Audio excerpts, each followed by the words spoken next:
I never thought I'd see my parents' faces again, not after they dumped me like yesterday's trash on a church doorstep when I was 4 months old. But there they were, grinning like hyenas in a Chicago courtroom, lawyers flanking them as they sued for the $3.4 million estate my grandfather had scraped together from steel mills and bad bets, leaving every dime to the granddaughter they never claimed.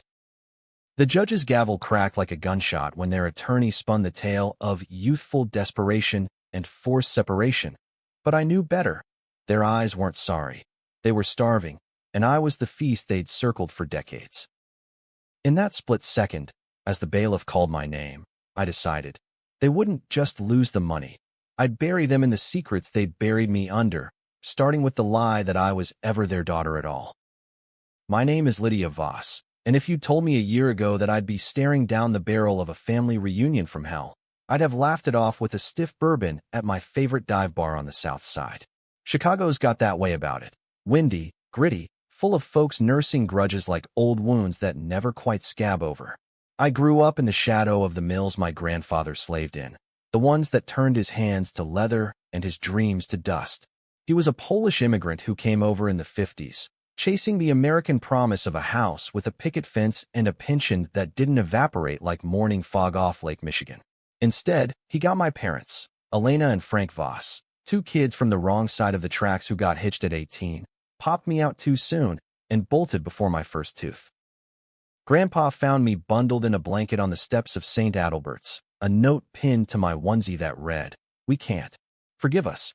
He raised me on stories of the old country, pierogies boiled in a pot that could feed a block party, and the unyielding belief that family was blood you chose, not the kind that thinned out when times got tough. By the time I was 10, I knew every creak in our bungalow on 47th Street, the way the L train rattled the windows at midnight like a ghost train carrying regrets. School was a grind, public, underfunded, the kind where teachers burned out faster than the streetlights.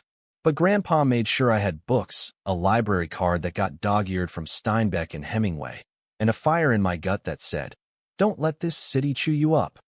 He died when I was 25, a heart attack in the mill's shadow, clutching a thermos of black coffee like it was the elixir of life.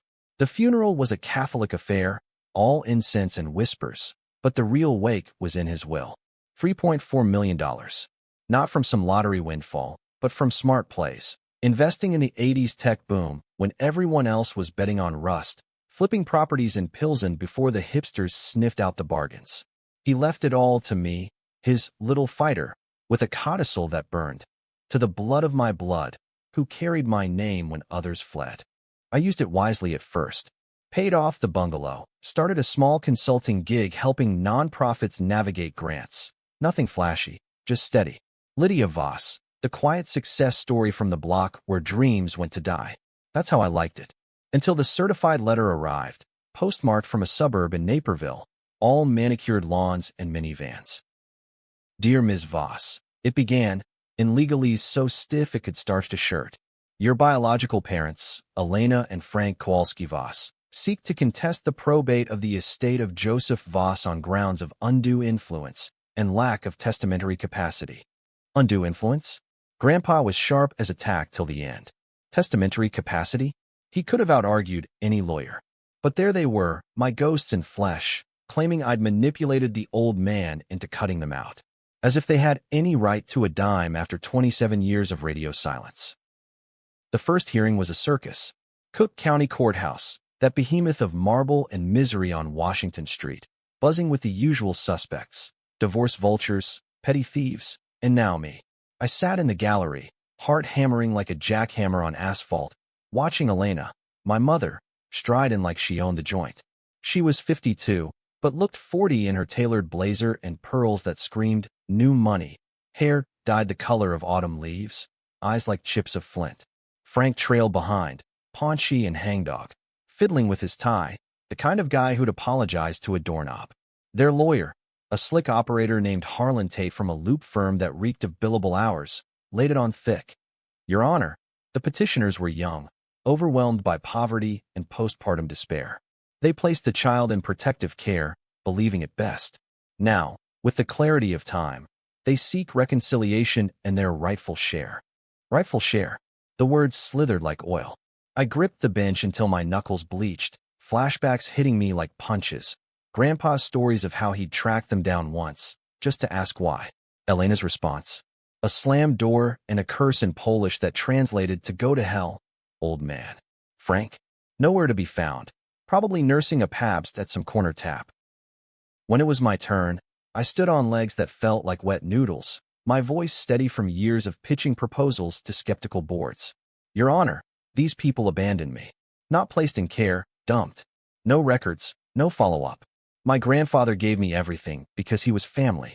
They gave me nothing but a lifetime of wondering why I wasn't enough.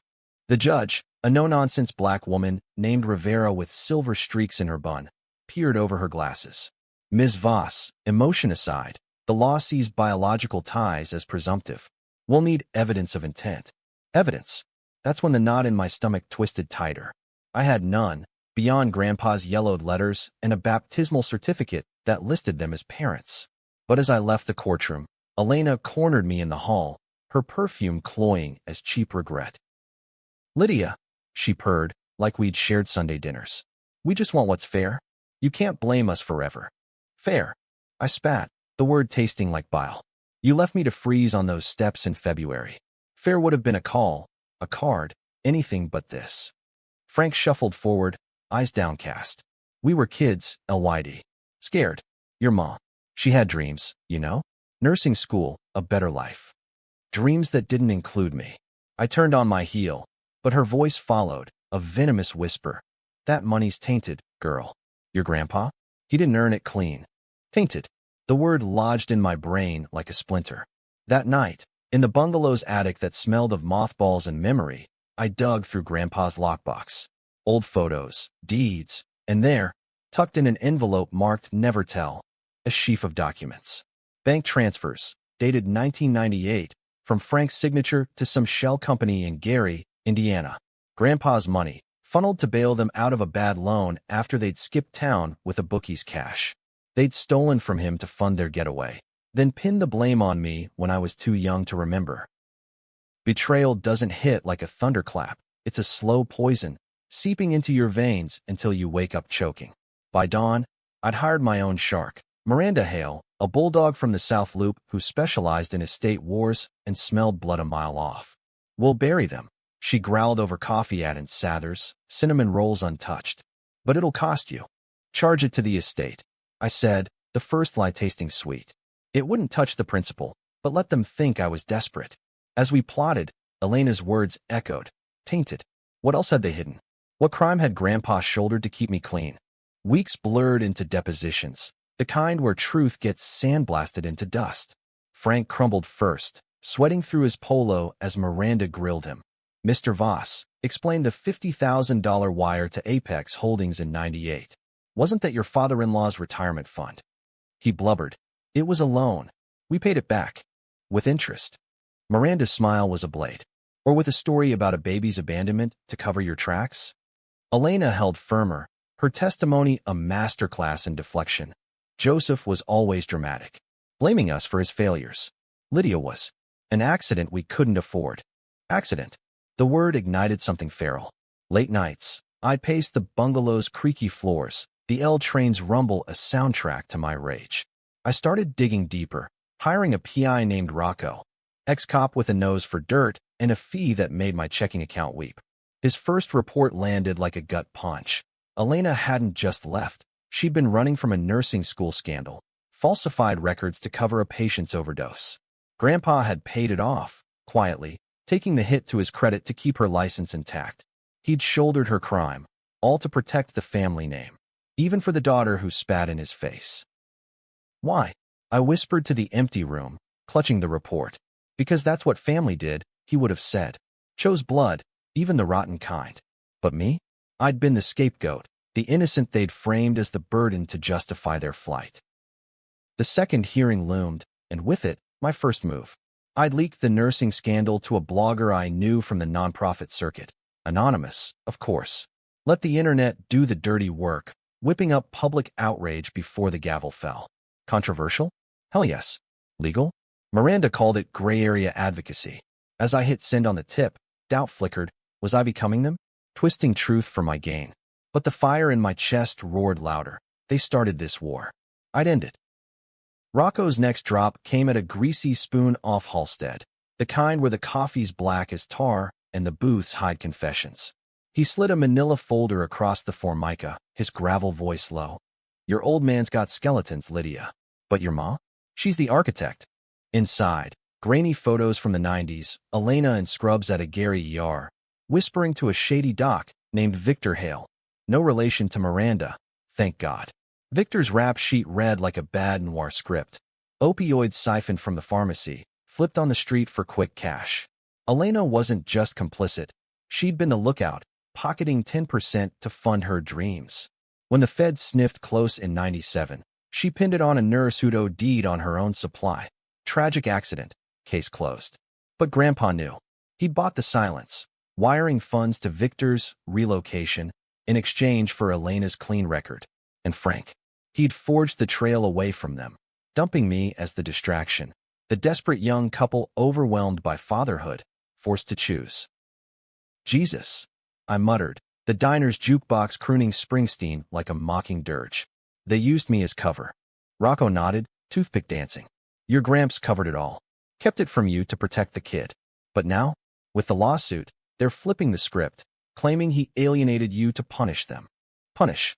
The word fueled my nights, turning sleep into a battlefield. I'd lie awake, the bungalow's walls closing in, replaying hypotheticals. What if I'd grown up with them? Would I be the junkie nurse, or the bookie-chasing drunk? No, Lydia Voss was forged in Grandpa's fire, tough, unyielding, the girl who clawed her way to a degree from UIC on scholarships and spite. Miranda ramped up the pressure, subpoenaing Elena's old colleagues. The deposition room was a pressure cooker, fluorescent buzz, stale donuts, and Elena's facade cracking like cheap plaster. I don't recall, she repeated, a mantra for the damned, as Miranda slid photos across the table. This is you, Ms. Voss, initialing inventory slips that don't match the pharmacy logs. Care to recall now? Elena's eyes flicked to Frank, who stared at his shoes like they held the secrets of the universe. Ancient history, she snapped. Irrelevant to the estate. Irrelevant. Miranda leaned in, shark-like. Your father-in-law liquidated his savings to bury this. That's $200,000 gone. Money that could have been yours if you'd stuck around. The room went tomb silent. Frank finally piped up, voice a rasp. Lena, tell him. About the baby. Her glare could curdle milk. There was no baby. Lydia was. Collateral. Collateral. Like I was a bad debt on their ledger. I watched via video link from Miranda's office, fists clenched until my nails drew blood. That night, I drove to Naperville, the suburbs a blur of cul-de-sacs and cookie-cutter lies. Their house was McMansion bland, porch light flickering like a guilty conscience. I parked across the street, engine off, watching shadows move behind curtains. Frank stepped out for a smoke, phone to his ear, voice carrying on the crisp air. Yeah, the PI's onto the Gary stuff. But if we push the abandonment angle, say Joseph brainwashed her, we flip it. She looks ungrateful, we look victimized. Victim. The irony burned hotter than a White Sox loss. I waited until he hung up, then gunned the engine, headlights slashing the dark like accusations. He jumped, dropping his cig, and for a heartbeat, our eyes locked, father and daughter, strangers in the night. I didn't stop. I floored it, leaving him in exhaust and echoes. Back home, the leek I'd planted bloomed like Chicago fire. Blogs lit up. Abandoned heiress versus crook parents. Who deserves the fortune? Comments sections erupted, half pillorying Elena as the villainess who'd trade a child for a Prada bag, the other half decrying me as the vengeful ice queen hoarding Grandpa's guilt money. Blood is blood, one wrote. Let him have half. Karma's a bitch. Another, Lydia's a saint for not torching the house. Controversy, just as I'd engineered. Miranda loved it. Public sympathy shifting. Judge'll feel the heat. But doubt crept in like Lake Michigan fog. Was I any better, weaponizing their sins? Grandpa's voice echoed from memory. Forgiveness ain't weakness, LYD. It's the only win that sticks. Forgiveness. The word tasted like ash. Instead, I doubled down, tipping Rocco to tell Victor Hale. Turns out the doc had resurfaced in Milwaukee, running a pain clinic that smelled like a pill mill. And Elena? She'd been wiring him hush money monthly, $500 here, $1,000 there, from a joint account with Frank. My inheritance wasn't just contested, it was collateral for their ongoing con. The third hearing was a powder keg, courtroom packed with reporters, the air thick with flashbulbs and whispers. Elena took the stand, composed as a senator, spinning her redemption arc. We made mistakes, yes. But family heals. Lydia's success is ours too. We deserve a chance to make it right. Right. As if amends came with a checkbook. When Miranda cross-examined, she dropped the bomb. Ms. Voss, explain these transfers to Victor Hale, Post, 2010. Blackmail for the overdose cover-up your father-in-law financed. Elena blanched, but recovered with a sob story pivot, support for an old friend in need. Joseph would have done the same. The judge adjourned for recess, her face unreadable. In the hallway, Frank cornered me, reeking of desperation and Old Spice. LYD, please. We ain't bad people. Your mom. She was sick after you. Postpartum, they call it. That's why. Save it, I hissed. I read the reports. No diagnosis, just a getaway fund. His eyes welled. Crocodile tears or not, they stung. There was something else. The night we left, Joseph came to us, raging. Said if we didn't give you up, he'd expose the nursing thing. Forced our hand. Forced. The twist hit like a sucker punch. Grandpa, my rock, twisting arms. Rocco confirmed it later. A heated call logged in Elena's old phone records. Grandpa's voice on tape. Grainy, furious. Take the money and go, or the cops get the logs. He'd orchestrated the abandonment to protect me from their chaos, paying them off to vanish. Hero or monster? The lines blurred. As fall leaves turned the city gold and red, my revenge sharpened. I anonymously funded a victims advocate group to spotlight Elena's past. Articles hitting the Trib. Heiress battle unearths medical fraud. Public opinion split wider. Feminists rallying for Elena's second chance. Conservatives decrying her as a leech. I thrived on the chaos, but cracks showed. Nightmares of a baby crying on stone steps, my face on Elena's body. Was I avenging Grandpa or exorcising my own ghosts? Then came the flip. Rocco called at 2 a.m. Victor's talking. Says Elena didn't just cover the OD, she caused it. Swapped meds to silence a whistleblower patient who knew about the pills. Your Gramps paid to bury murder, not malpractice. Murder. The word detonated everything. Grandpa hadn't just shouldered a mistake. He'd hidden a killing to save his daughter. And me? Born into blood, raised on lies. The lawsuit wasn't greed, it was leverage. Elena wanted the estate to buy Victor's silence forever. I stared at the ceiling, the L train's wail a siren's call. Revenge wasn't a straight shot anymore. It was a maze of mirrors, every reflection uglier than the last. But quitting? Not in my blood. Voss blood, stubborn, stained, unbreakable. Winter clamped down on Chicago like a vice, the wind off the lake slicing through coats and composure alike.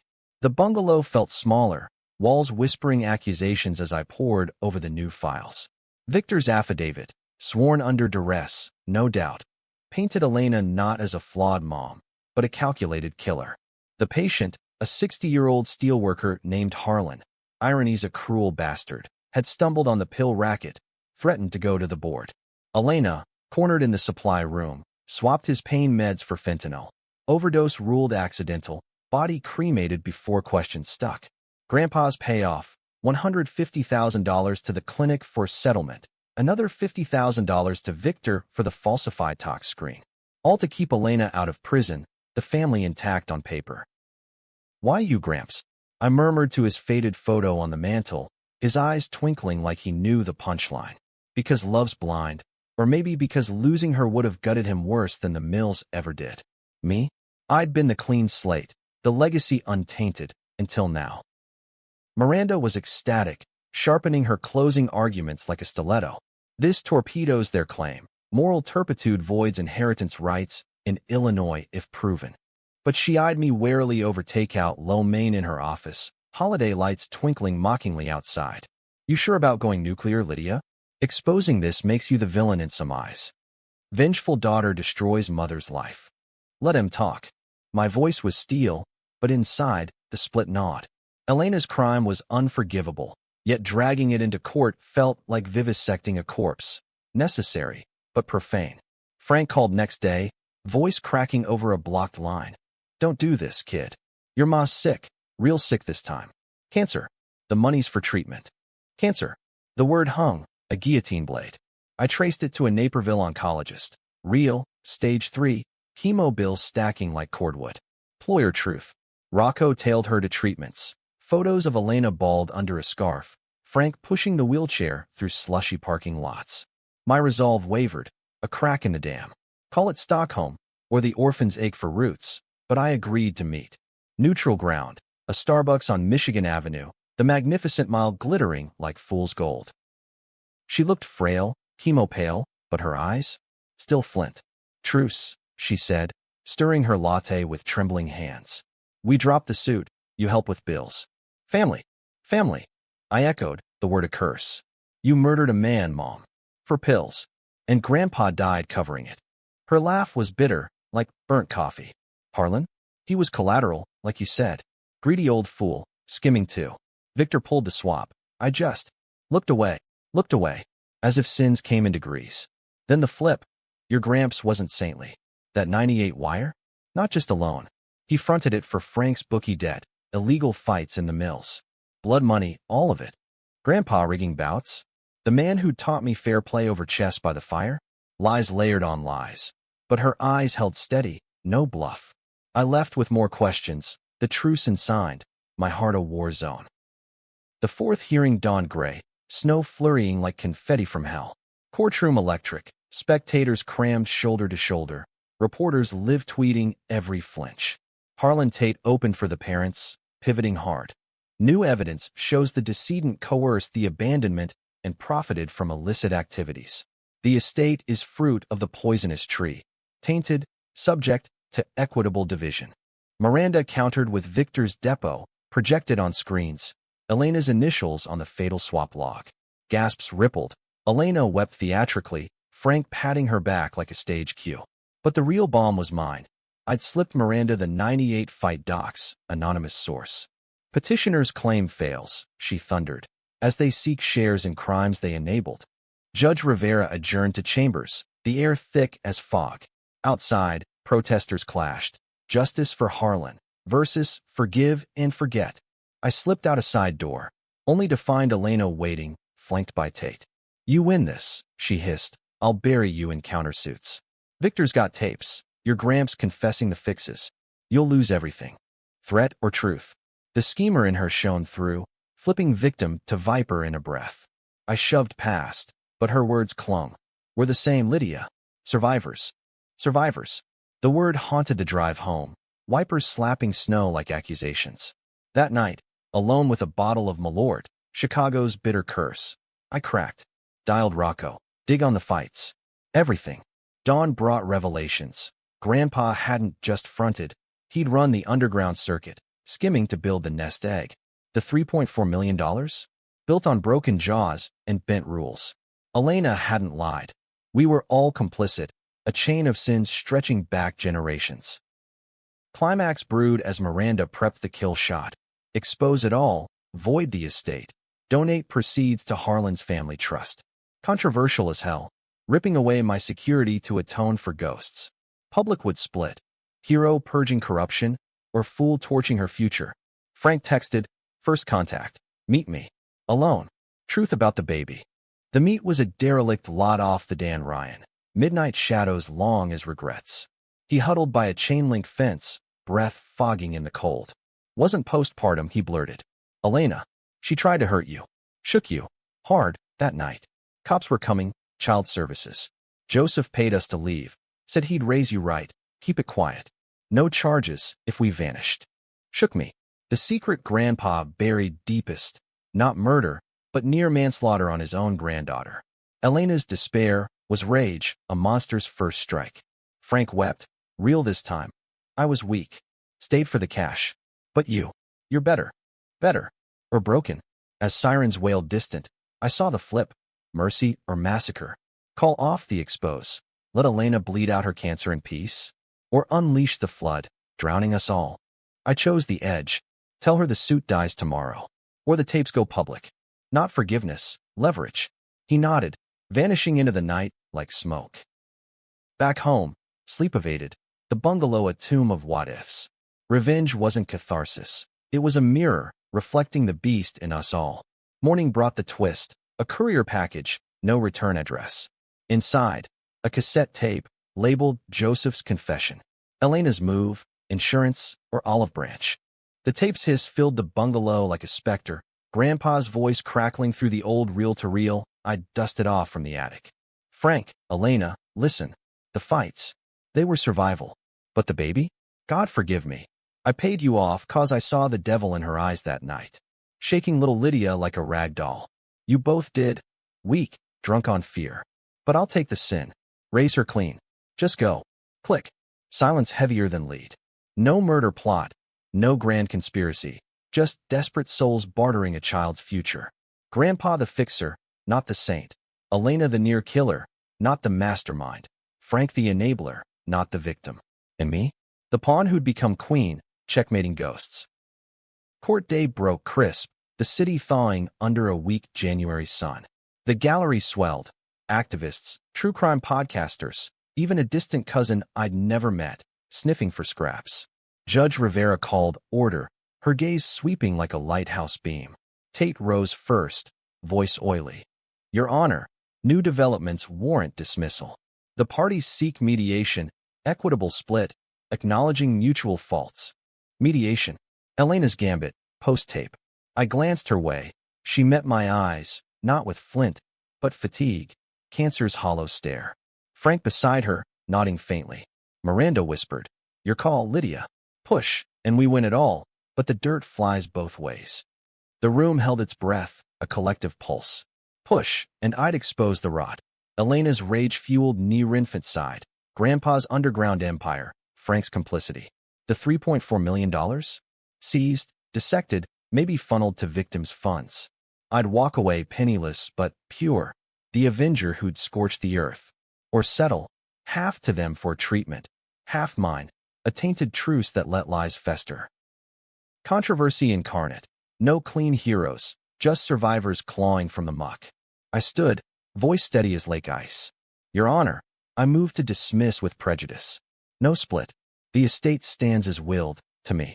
But, pause, the room leaning in. I'll allocate $1.7 million to a trust.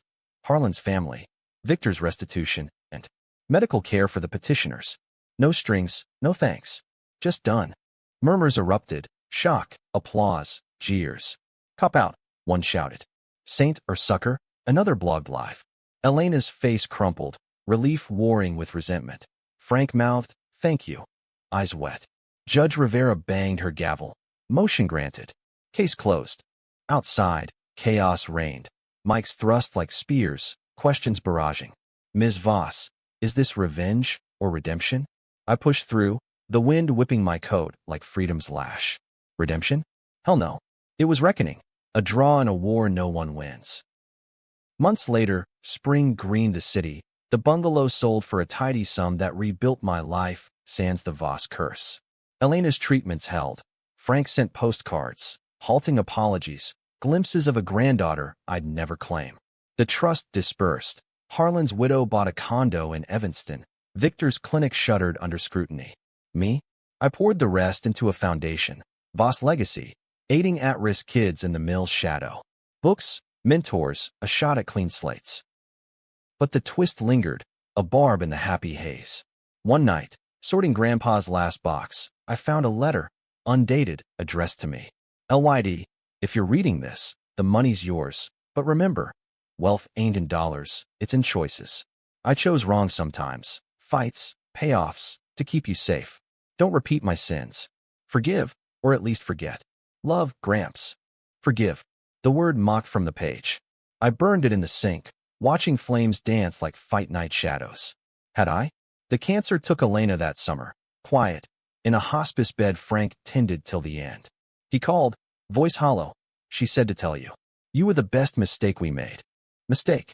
Or miracle. Debates raged online still. Lydia Voss, hero or hypocrite?